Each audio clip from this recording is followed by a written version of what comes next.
안녕하세요. 네, 오늘 어제 찍은 거 보고 오늘은 좀 구도를 잘 잡아보려고 막 이렇게 저렇게 맞춰봤는데 쉽지가 않네요. 네. 오늘도 제 얼굴만 나올 거고요. 뭐 화면에 뭐 나오는 거 없으니까 내려주셔도 됩니다. 오늘은 1장을 읽을 거예요. 서문보다는 분량이 길어가지고 오늘 하루에 다 읽기는 어려울 것 같고 한 반 정도? 네, 그렇게 읽을 예정이고요. 2005년 8월에 하와이에서 지내면서 쓴 글이에요. 책은 이겁니다. 어제 또 보여드렸던 것처럼.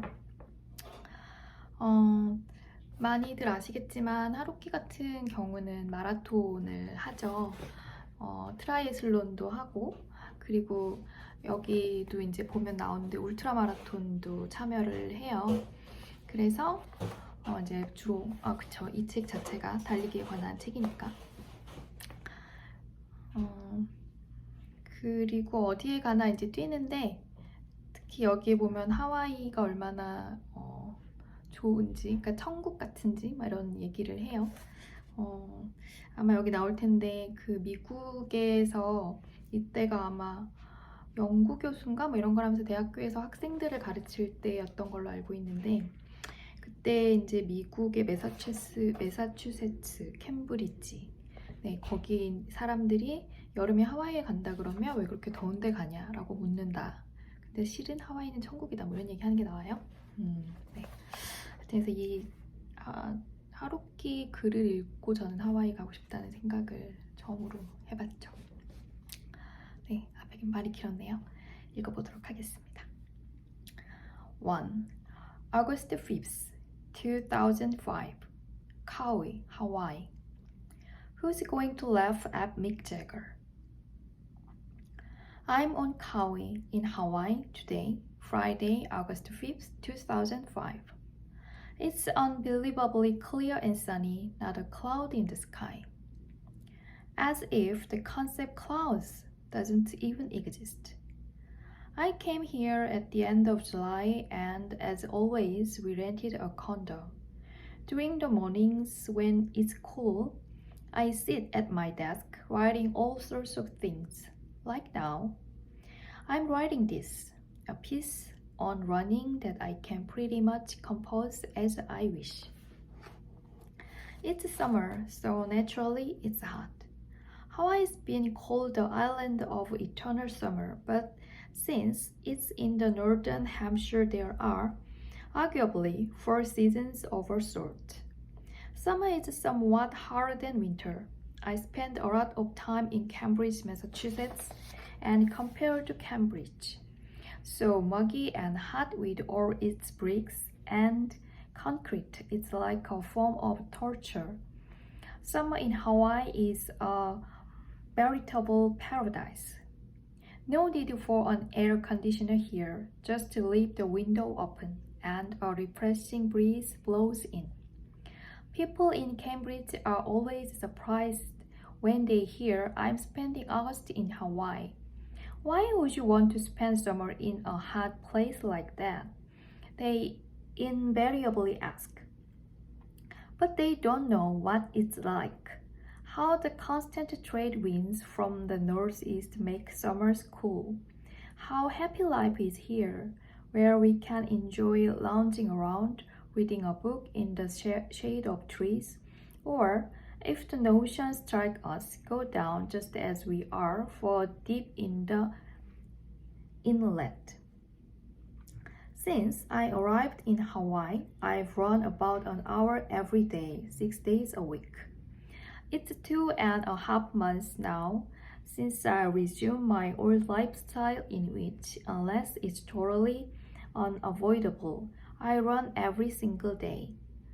Today, I ran for an hour and 10 minutes, listening on my Walkman to 2 albums by the Loving Spoonful, Daydream and Hums of the Loving Spoonful, which I'd recorded on an MD disc.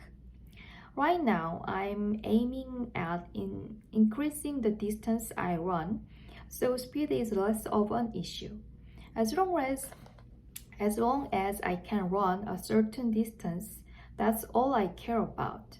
Sometimes I run fast when I feel like it, but if I increase the pace, I shorten the amount of time I run.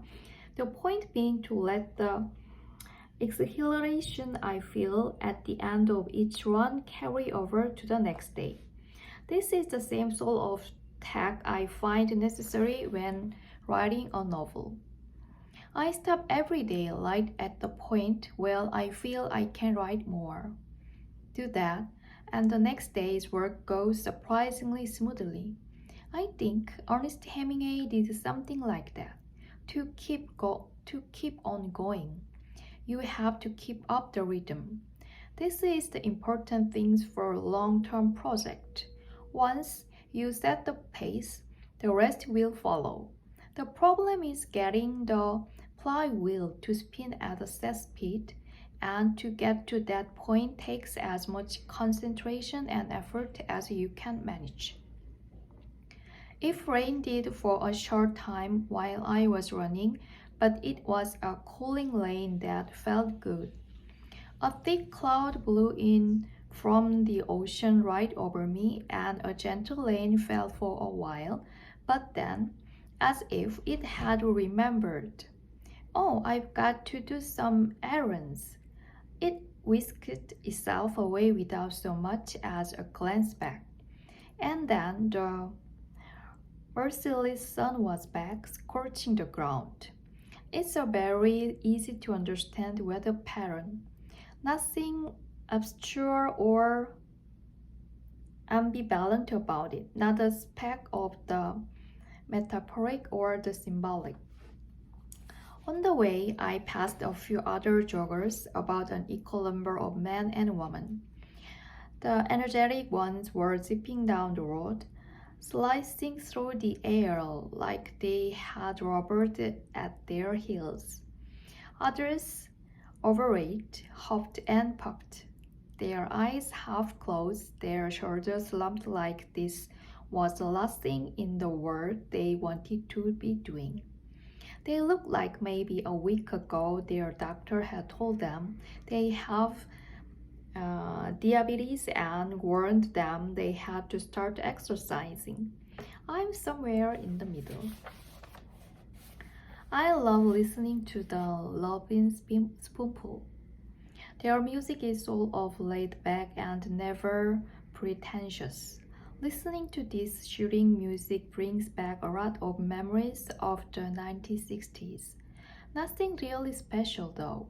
If they were to make a movie about my life, just the thought of which scares me, this would be the scene they'd leave on the cutting room floor. "We can leave this episode out," the editor would explain. "It's not bad, but it's sort of ordinary and doesn't amount up to much." Those kind of memories, unpretentious, commonplace. But for me, they are all meaningful and valuable. As each of these memories flits across my mind, I'm sure I'm unconsciously smile or give a slight frown. Commonplace they might be, but the accumulation of these memories has led to one result: me. Me here and now, on the northern shore of Kauai. Sometimes when I think of life, I feel like a piece of driftwood washed up on shore. As I run, the trade winds blowing in from the direction of the lighthouse rustle the leaves of the eucalyptus over my head. I began living in Cambridge, Massachusetts at the end of May of this year, and running has once again been the mainstay of my daily routine ever since. I am seriously running now. By seriously, I mean 36 miles a week. In other words, 6 miles a day, 6 days a week. It would be better if I ran 7 days, but I have to factor in rainy days and days when work keeps me too busy. There are some days, too, when frankly I just feel too tired to run. Taking all this into account, I leave 1 day a week as a day off. So, at 36 miles per week, I covered 156 miles every month, which for me is my standard for serious running. In June, I followed this plan exactly, running 156 miles on the nose. In July, I increased the distance and covered 186 miles. I averaged 6 miles every day without taking a single day off. I don't mean I covered precisely 6 miles every day. If I ran 9 miles one day, the next day I do only 3. At a jogging pace, I generally can cover 6 miles in an hour.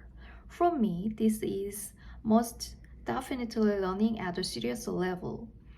And since I came to Hawaii, I've kept up this pace. It had been far too long since I've been able to run this distance and keep up this kind of fixed schedule. There are several reasons why. At a certain point in my life, I stopped running seriously. First of all, my life has begun getting busier, and free time is increasingly at a premium. When I was younger, it wasn't as if I had as much free time as I wanted, but at least I didn't have as many miscellaneous chores as I do now. I don't know why, but the older you get, the busier you become. Another reason is that I've gotten more interested in triathlons rather than marathon. Triathlons, of course, involve swimming and cycling in addition to running. The running part isn't a problem for me, but in order to master the other 2 legs of the event, I had to devote a great deal of time to training in swimming and biking. I had to start over from scratch with swimming, rerunning the correct form, running the right biking techniques, and training the necessary muscles. All of this took time and effort, and as a result, I had less time to devote to running. Probably the main reason, though, was that at a certain point, I'd simply grown tired of it. I started running in the fall of 1982 and had been running since then for nearly 23 years. Over this period, I've jogged almost every day, run it at least 1 marathon every year, 23 up till now, and participate in more long-distance races all around the world than I care to count. Long-distance running suits my personality, though, and all the habits I've acquired over my lifetime, I'd have to say this one has been the most helpful, the most meaningful. Running without a break for more than 2 decades has also made me stronger both physically and emotionally. The thing is, I'm not much for team sports. That's just the way I am. Whenever I play soccer or baseball, actually since becoming an adult this is hardly ever, I never feel comfortable. Maybe it's because I don't have any brothers, but I could never get into the kind of games you play with others. I'm also not very good at one-on-one sports like tennis. I enjoy squash, but generally when it comes to a game against someone, the competitive aspect may be uncomfortable. And when it comes to material arts too, you can count me out. Don't misunderstand me, I'm not totally uncompetitive. It's just that for some reason I never cared all that much whether I beat others or lost to them. This sentimental remained pretty much unchanged after I grew up. It doesn't matter what field you're talking about. Beating somebody else just doesn't do it for me. I'm much more interested in whether I reach the goals that I set for myself.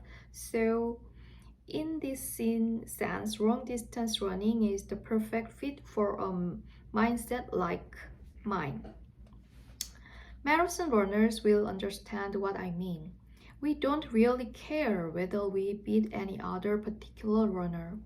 World-class runners, of course, want to outdo their close rivals, but for your average everyday runner, individual lively isn't a major issue. I'm sure there are garden variety runners whose desire to beat a particular rival spurs them on to train harder. But what happens if their rival, for whatever reason, drops out of the competition? Their motivation for running would disappear or at least diminish, and it would be hard for them to remain runners for long. Most ordinary runners are motivated by an individual goal more than anything, namely a time they want to beat.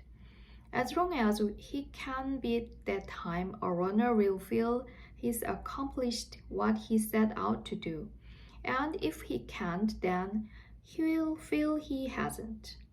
Even if he doesn't break the time he hoped for, as long as he has the sense of satisfaction at having done his very best, and possibly having made some significant discovery about himself in the process, then that in itself is an accomplishment, a positive feeling he can carry over to the next race.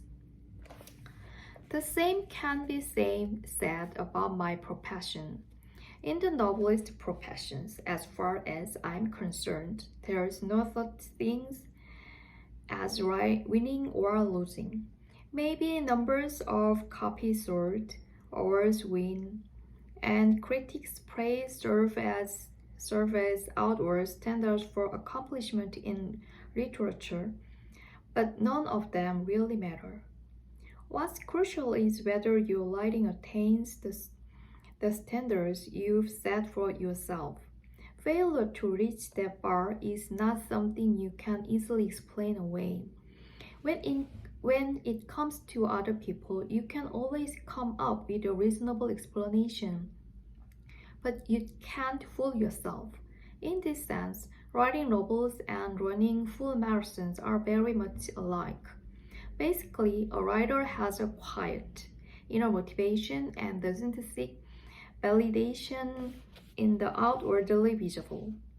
For me, running is both exercise and a metaphor. Running day after day, piling up the races bit by bit, I raise the bar, and by clearing its level, I elevate myself.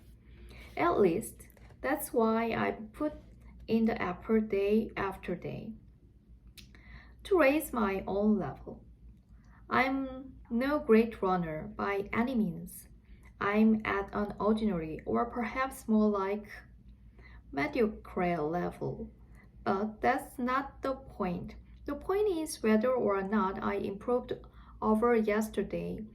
In long distance running, the only opponent you have to beat is yourself, the way you used to be.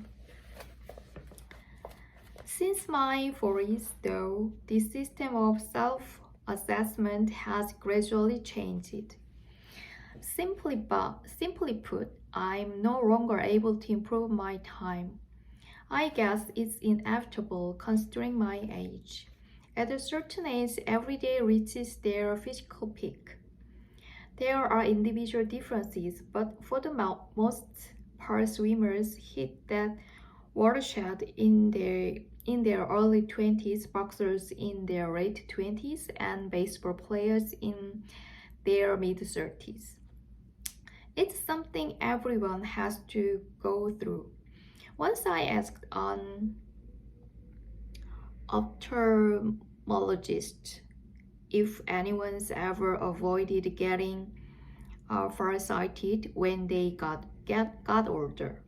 He laughed and said, "I've never met one yet." It's the same thing. Fortunately, the peak for artists varies considerably. Dostoevsky, for instance, wrote two of his most profound novels, The Possessed and The Brothers Karamazov, in the late few years of his life before his death at age 60. Domenico Scarlatti wrote 555 piano sonatas during his lifetime, most of them when he was between the age of 57 and 62.